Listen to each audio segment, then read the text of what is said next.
Great. So my name is Kevin Birrell, and today I'd like to talk to you about my brief encounter, and by brief I mean has lasted about 5 years, with the world of esports, competitive Tetris, and really competitive video gaming in general.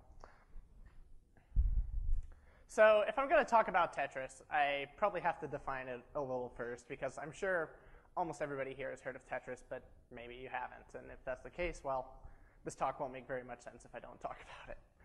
So what we see here is one of the first versions of Tetris. Tetris is a game in which you move around tetrominoes, which are pieces made up of 4 squares, all possible combinations of 4 squares. They fall from the top of the screen. They spawn in a random order. Well, mostly random, but it's not important for the purposes here. And you can then move them left and right or rotate them. And the goal is to line them up into big horizontal lines. When you do that successfully, the line will disappear from the screen. Everything else will get shifted down. If you fail to do this because either the piece gravity, which is how fast they fall down, gets too fast and you make mistakes, or you're just bad and you make mistakes anyway, this is called topping out and you lose. So what we see here is Vadim Gerasimov's 1984 port of Tetris for DOS. The game was originally created, however, by Alexei Pajitnov, working for the Moscow Academy of Sciences in 1984, a little earlier in the year. Now, he created the game in his spare time, just as a throwaway thing that he thought was kind of cool, as an extension of a physical puzzle that was popular, I guess, in Russia called Pentominoes, which was a similar kind of physical puzzle. And what he didn't expect, however, was that the game would have ridiculously wild popularity. As soon as word spread of the game and it was passed around, copied from person to person, a big legal rights battle actually kind of broke out over the game, involving ELORG, Elektronorg Technica, which was a Russian organization that was formed to essentially deal with licensing rights for this game and a few other Russian pieces of software. Being Soviet Russia at the time, the concept of exclusive rights and selling something for profit, selling software or a video game for profit, even the concept really of a video game, it was very dubious. And because of this, about 5 or 6 people ended up with totally different, they all ended up with essentially exclusive rights to the game, despite not really having exclusive rights. So what we see here is one of these versions, the 1989 NES Tetris for the Nintendo Entertainment System. This version is seen by a lot of people as kind of an iconic version of Tetris. It's kind of brought the game to the West a lot, in my opinion. And many non-gamers or casual gamers or once upon a time casual gamers see this as really, this is what they view Tetris as. But the reality is that this game it's good. It has some interesting mechanics. It's kind of simple. There's not a whole lot to the rotation system. Pieces kind of fit physically or they don't.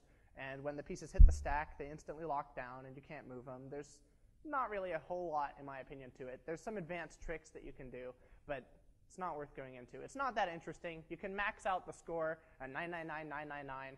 That's about it. That's all there is to do in this game. I personally don't find that interesting. However, at the same time, roughly about the same time anyway, Sega had the rights to make an arcade version of the game in Japan. Now, the version that they released was vastly different from NES Tetris. Being an arcade game, the goal was to, well, get your quarters, or 100 yen coins, or at the time, I don't know, it wasn't 100 yen back then. Anyway, this game had a very different rotation system. You could perform some little twists, which are kind of maneuvers that allow you to fit a piece in places that it wouldn't physically be able to just fall into, but instead rotate it into. Kind of, these were seen as fairly intuitive. It was a pretty simple and logical system. When you work it out, it makes sense. There's nothing arbitrary or complex about it. It also featured higher gravity towards later stages of the game. And now this was made possible because instead of the pieces locking down immediately when they hit the top of the stack or the bottom of the playfield, there's a little period called lock delay where you can slide the piece around. And this allowed the game to get faster than the maximum speed that you can move the pieces horizontally so that the game doesn't essentially break on itself. This game was very well received, and it spawned a massive community in Japan. There was a lot of fans who, they maxed out the game and were so bored with it that they started making little checkerboard patterns with holes in the pieces just because they could, and they were really obsessed with the game. So let's fast forward 20 years. now we have kind of Tetris is headed in two directions. The Tetris company, who owns all the rights to the game, has chosen to generally market the game to the public as this, what we see here, Tetris Battle, the current version of Tetris that you can find on Facebook. This shares little in common with the original game and more in common with Farmville or any other free-to-play game made by Zynga. You can buy things that give you an advantage over your opponents, such as the ability to move left and right faster or drop your pieces faster or have your lines disappear faster, stuff like that. And it's, I don't know, I don't find it very interesting, and I don't think that most people do. It's kind of poorly coded, has really bad input problems, and it's just not a competitive thing. It's not competitive at all, to be honest. The other direction that Tetris is headed in is the one that I played, Tetris The Grandmaster. This was released by a Japanese company called Eureka in 1998. It is very similar in fashion to Sega Tetris. They essentially saw Sega Tetris, and upon seeing that this was a thing and it was good, they thought, okay, well, let's make it even better. And their version of the game is similar to Sega Tetris, but they added something pretty crucial, which was a grading system. The grading system, depending on how well you play, in terms of how fast you play, and in terms of how efficiently you play, how many times you clear basically as many lines with as few pieces as possible, you get a different grade, the highest of those being Grandmaster. This allowed the game to become very clearly competitive. There was some clear metrics that you could compete on. And for this reason, the game spawned a massive fan following in Japan. It also had one other little challenge, which I find incredibly interesting. This is the Emeril in the second and third game in the series, which were released in 2001 and 2005. At the end of the game, if you played well enough, you would start the Emeril, which is where the credits for the game roll up the screen, and your stack is invisible. The only thing you can see is your current falling piece. So you have to memorize where you are in terms of your playfield. Now, you have to do this for 60 seconds, and at the maximum possible gravity, where the pieces just spawn on top of the stack. You don't even see them fall. They're just there. If you can complete this challenge in the second and third game, well, in the second game, you get Grandmaster. If you do it in the third game, depending on how many lines you cleared during it, you either get Grandmaster or you don't. So here we have a little picture of Pier 21 Arcade in Kodaira, Japan, who were gracious enough to let me have this photo of them and use it. This is kind of like the Mecca for Tetris players. We all, I don't know, face that direction and pray multiple times a day or something. I know I do. I mean, I think other people do as well. This is where a lot of the world records were set for the game, and it has generally become kind of the meeting point for the best players in Japan and around the world, and some players from around the world who've even made the pilgrimage. So I saw this game and I thought it was really cool, and I started playing it and playing it and playing it and playing it and playing it, and I kind of got a bit obsessed, and I got pretty good at it, but I thought that wasn't enough. So I took it to the next level and met up with some players locally who also had this weird obsession. Here we are at an arcade with Tetris The Grandmaster. At this time, I was by far not the best of these players, and I still thought, I learned a lot from seeing these guys, but I wanted to take it even further. So the next summer, I went over to Strasbourg, France. I met up with some of the top players from Europe and learned a lot about Tetris, drank a lot of Orangina, as you can see, and learned something from a guy wearing a horse head mask, which is, he's actually one of the best players in the world. It's quite impressive.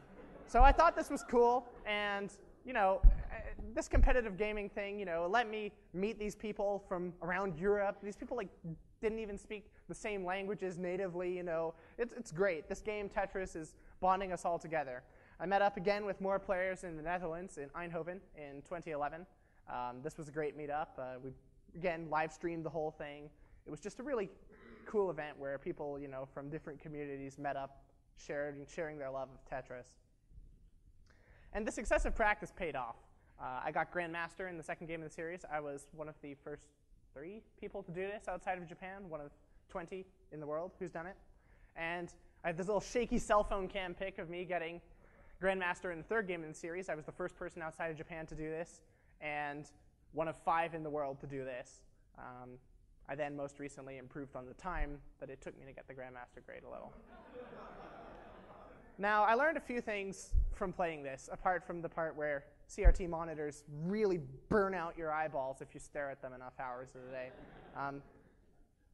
This is that competition. Competition is really the purest motivator of people, I think. If you want someone to get good at something, you need to have competition. Here we see a Tetris Concept leaderboard, Tetris Concept being the community of Tetris players. I started playing like down here. I was really not high up at all. But every time I broke my record, I was like, yes, I'm 2 more places higher, until I started climbing towards the top. And it's a great feeling. And I think this is something that traditional sports offer with their ranking ladders. And I think that this is something that esports, or as I prefer to call them, competitive games, offer as well.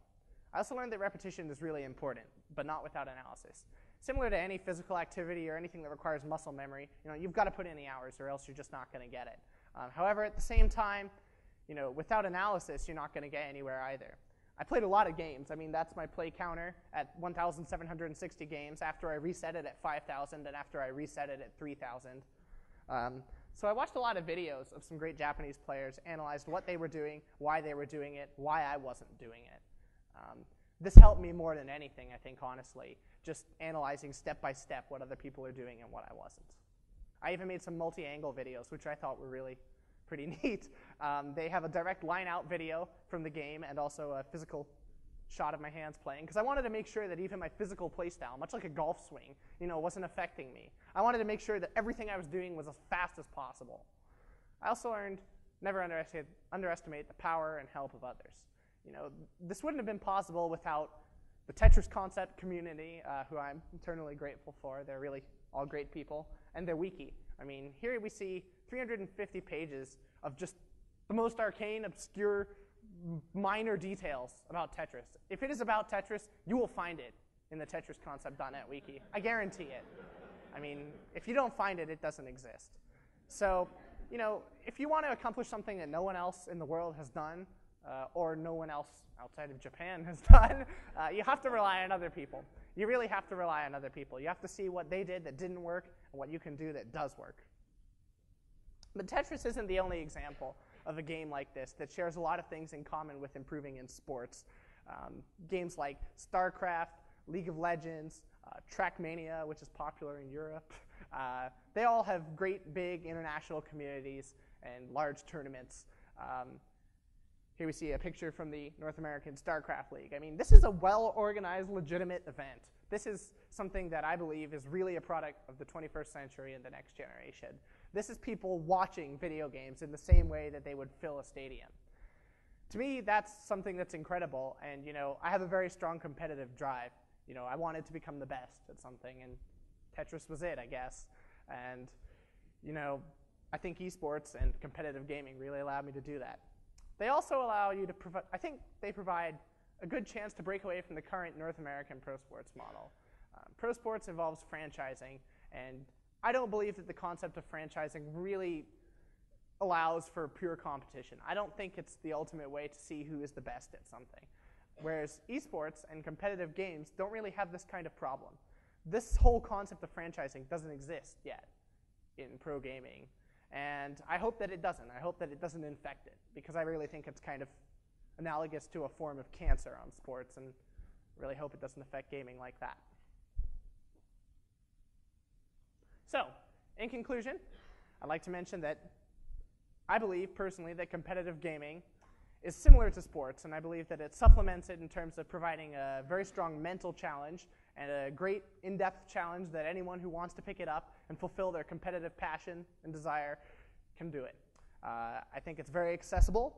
I think it's a great means of meeting people around the world. I know I met a ton of people, and I know a ton of people who've also met a ton of people. If you haven't given it a shot, I urge you to give it a shot. If you don't like video games, watch a few videos and maybe see what it's all about, and maybe see that these people aren't just hopeless nerds who, basement dwellers who are never going to accomplish anything in their lives. Because I feel I learned a lot about accomplishing things by playing Tetris. And I hope that others can too. Thanks.